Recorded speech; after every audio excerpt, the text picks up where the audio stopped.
So things are really bad, and we're going to reach a point of no return in this debt crisis. Now, a lot of us, we are focused on the rate hikes, Russia, Ukraine, and Saudi Arabia, but we are forgetting about the big picture that will affect each and every one of us. And very soon, we might all become slaves to inflation.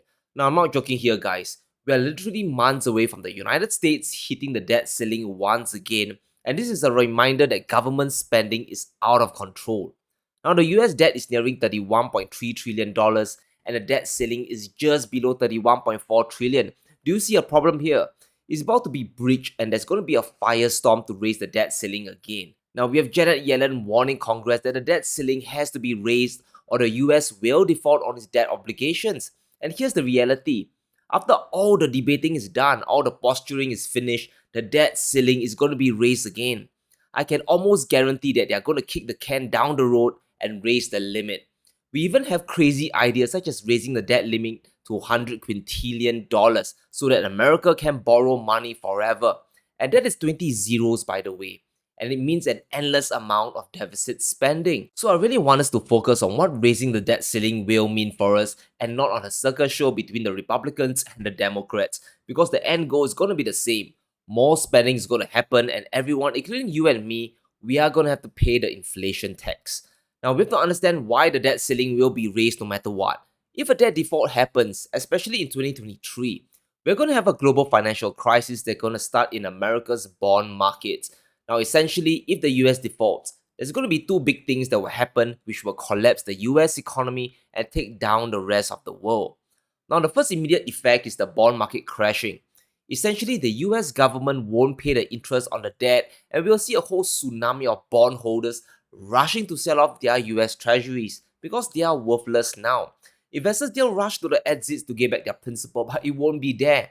We will see bond prices crash even harder than the UK gilt crisis, and bond yields will spike to the moon. No one in the right mind will want to lend the United States money anymore, and mortgages will fly through the roof, consumption will grind to a halt, and businesses will simply crash and burn.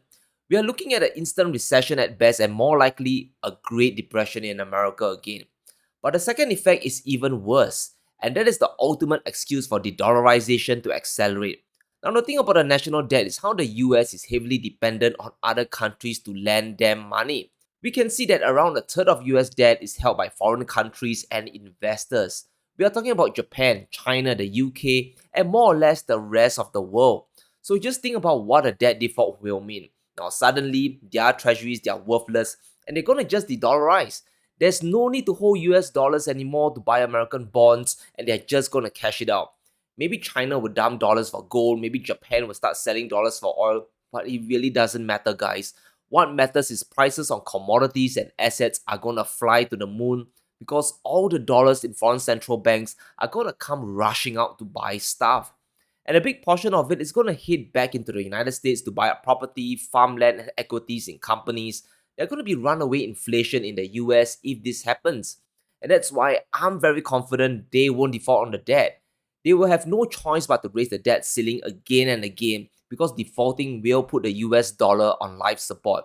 It will stop becoming the world reserve currency, and in fact, the dollar will weaken and imports to America, they are going to get much more expensive. But just because the 2023 default isn't coming doesn't mean we are out of the woods. It is just kicking the can down the road, and the eventual default will come sooner or later. And the tricky thing about borrowing money, especially when rates are rising, is that you need to pay higher amounts of interest month after month and year after year. And this is going to consume a growing portion of government revenues. Right now, it costs around $677 billion to maintain the national debt, which is a lot of money. That is almost 13% of total federal spending allocated to just interest payments alone. Plus, that amount is only going to grow as the Federal Reserve continues to hike rates and keep them high to fight the inflation crisis we are facing today.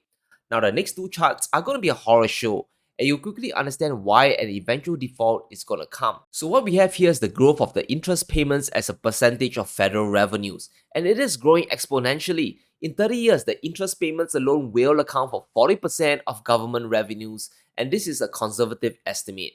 In fact, by 2025, the interest payments are going to be triple that of US R&D, infrastructure, and education spending combined, and it could even eclipse US defense spending, which will be a disaster. And this is the insidious nature of endless borrowing without bothering to pay down the principal. No one can escape from this debt trap, not you and me, and not even the US government. And we have to ask ourselves, when will this make the debt unserviceable? At what point will the interest payments be too much? Will it be at 30% of revenues or maybe 50%? Because every time the payments take up, only two things can happen. Either the US government spends less and defaults on their obligations, which is insanity, like Social Security, or they'll do a shakedown and squeeze more revenue through taxes on the American people and trading partners. Now, the first is really unthinkable, so it likely come from the pockets of Americans and businesses, and maybe that's why they are hiring thousands of new IRS agents. But the point is that the eventual default is going to happen, and many of us we aren't prepared for what is about to happen. Now, I believe the US isn't going for classical default. That is not an option because it will crush the US economy and cripple the dollar as the reserve currency. I am in the camp that they will inflate the debt away. Remember that back in 2011, the former Fed chair Alan Greenspan made a statement that many of us thought was a joke. He said the United States can pay any debt it has because we can always print money to do that. Now, ever since power printed trillions of dollars in 2020 during the lockdowns, this might become a reality if push comes to shove. We already have the Federal Reserve holding 40% of US domestic debt, so it isn't a stretch to imagine the Federal Reserve printing up trillions of dollars again to buy bonds from the Treasury, and this essentially will be a default by printing money. Bondholders, yes, they'll get back their dollars, but their purchasing power will be compromised. And this is why we have to look 10 or 20 years down the road because I can virtually guarantee that the debt ceiling will be raised in the short term, but we are running out of road to kick the can. What we have is a dead end filled with a ton of cans waiting for us at the end of the road. We have to prepare for a debt default through inflation or we all become debt slaves, guys.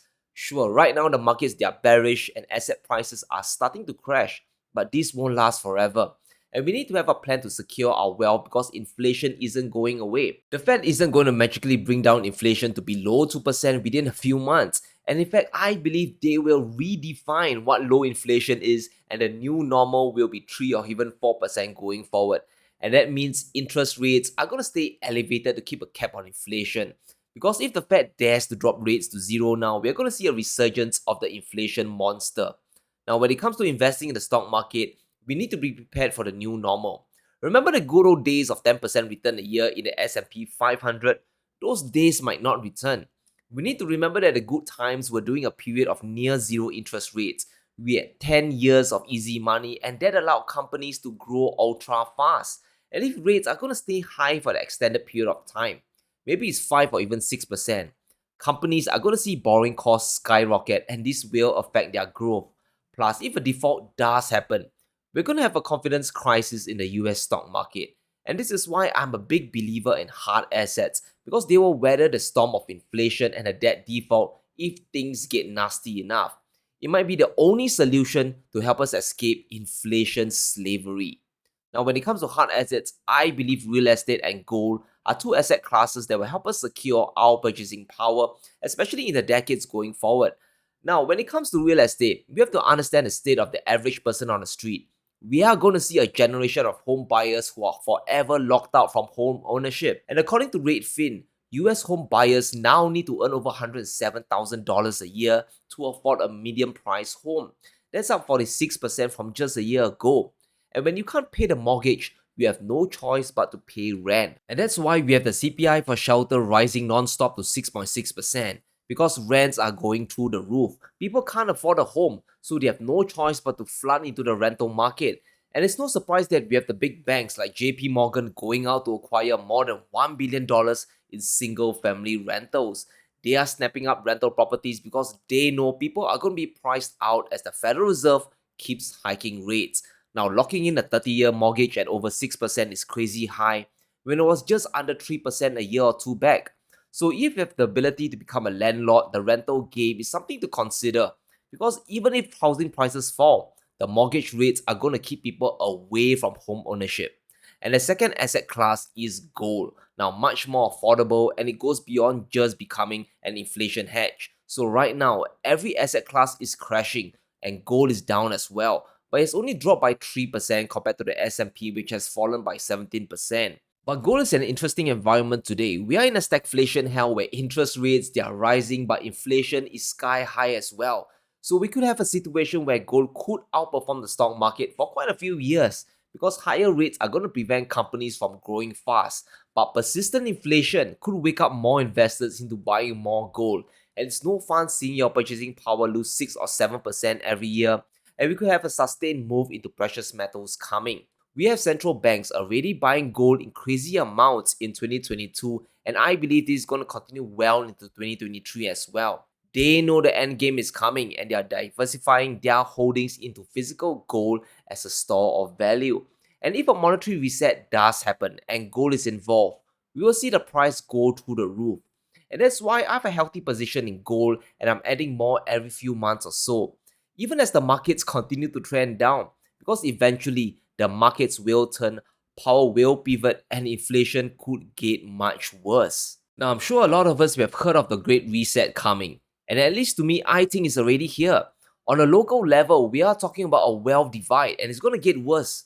I believe it will be between people who own hard assets that generate revenue and store wealth versus people stuck away in paper assets that will get inflated away. Now, raising the debt ceiling doesn't give confidence to investors. This is what Janet Yellen just doesn't understand. Yes, it will save the US credit rating in the short term, but it's telling the whole world that America has a spending problem, a very big spending problem. And when the chickens come home to roost, my money is on the Federal Reserve to inflate away the debt obligations by printing money. They will likely choose to debase the dollar to keep the game going. And if that happens, people with hard assets like gold, real estate, they will stay afloat. So don't lose sight of the big picture, guys, especially when it affects you personally. Have a plan to buy hard assets as this market crash continues. So let me know what you think. Are you prepared if a debt default actually happens? Will the debt ceiling be raised yet again?